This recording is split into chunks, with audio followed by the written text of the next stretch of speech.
I teach English, but I teach at a regional campus. And when you teach at a regional campus, you wear many hats. So I teach composition, American literature, global literature, women's literature, ecological discourse. I also teach film, and I teach film in Athens, sometimes for the film department, to grad students who are MFAs, MAs. Prior to working at Ohio University, I taught I taught high school for 1 year in an urban high school.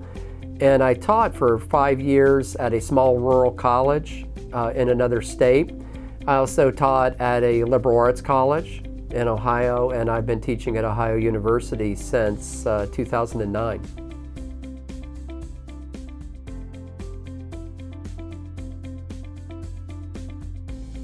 Well, I mean, one of the things about an English major is that it pairs really well with other majors. So some people with an English major will double major in something in the arts or humanities. Some will double major in business. But you're basically going to find English majors working anywhere in the private or public sector where reading and writing is important, right? So you'll see English majors in media industries like television, radio. You'll see English majors in public relations. You'll see English majors as teachers, as clergy.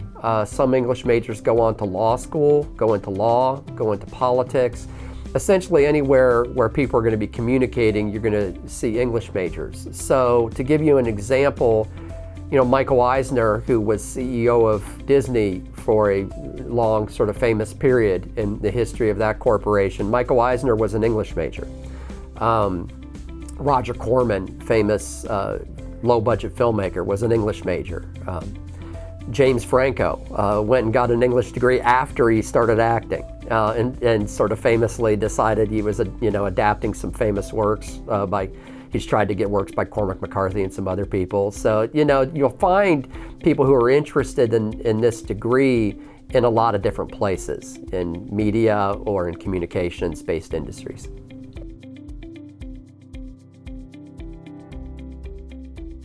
I think an English major is practical. What you're gonna, first of all, to back up for a second and just think about literature and film and writing, which have practical ends. But I think sometimes you will have people think that this is an impractical degree because it doesn't lead directly into some sort of trade. But what literature teaches us is honestly how to think critically, how to think empathetically. And I think what you'll see in literature is that literature is often, or some of the greatest literature, is interested in the question of its own practicality. And what I mean by that is, look at Cervantes' Don Quixote, or Mark Twain's Adventures of Huckleberry Finn, or Lennox's The Female Quixote, or Jan Potocki's manuscript found in Saragossa. I mean, many of these great novels are foregrounding that question, like, is literature practical or impractical? And by foregrounding that question, they're also asking practical and ethical questions about literature and writing and culture. And I think in that respect, English as a degree makes us highly self-conscious about questions of what's practical, impractical, what's true, and what's not true. In some ways, I think, literature is teaching us how to live. I'm borrowing that a little bit, I think, from an apocryphal statement from Bob Dylan that he said about Woody Guthrie, but I'd say it about literature and film, because what literature and film do is they address all of the other stuff. The philosophy, history, psychology, religion, politics, all of that stuff's in a great book. So I do think it's very practical to think about literature and English and writing as a degree.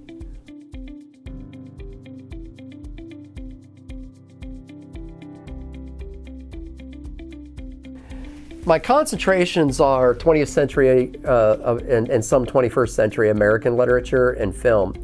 But I've been teaching for 30 years and have taught all sorts of different areas and genres of literature and film. And what drives me to do it is honestly the content, is literature, writing, and film. This is where my passion lies, and this is really the element of this that I want to share with students, because I think it's very useful to them, to their critical thinking skills, to their reading and writing skills, and to their ability to empathize, and to think about things in complex ways.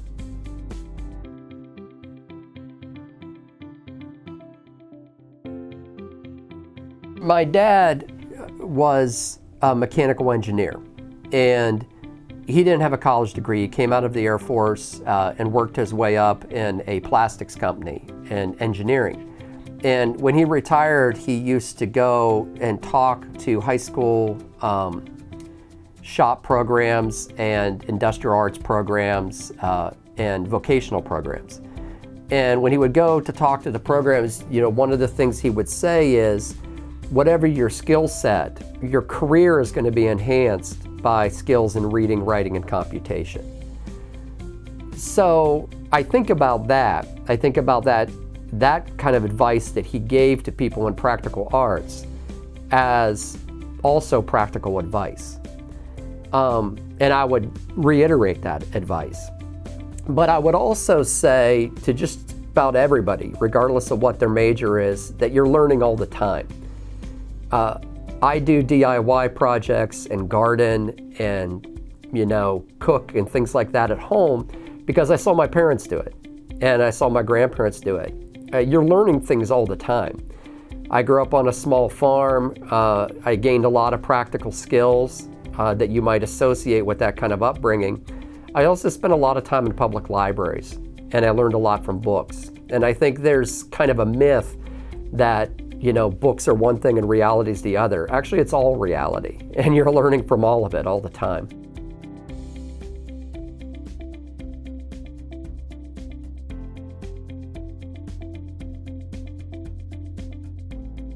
I think there's different kinds of movies that I would recommend to different people for different reasons. But if you've never seen a really entertaining old movie, I would watch something like Singing in the Rain, or something like Rear Window, 1954 by Alfred Hitchcock, a movie that I think is a masterpiece in all sorts of ways, and at the same time is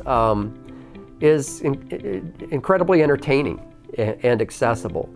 As far as literature goes, there's a number of books that I love for different reasons. 1918 Willa Cather novel, My Antonia, I love just as a novel about place, and I would recommend that to pretty much anybody.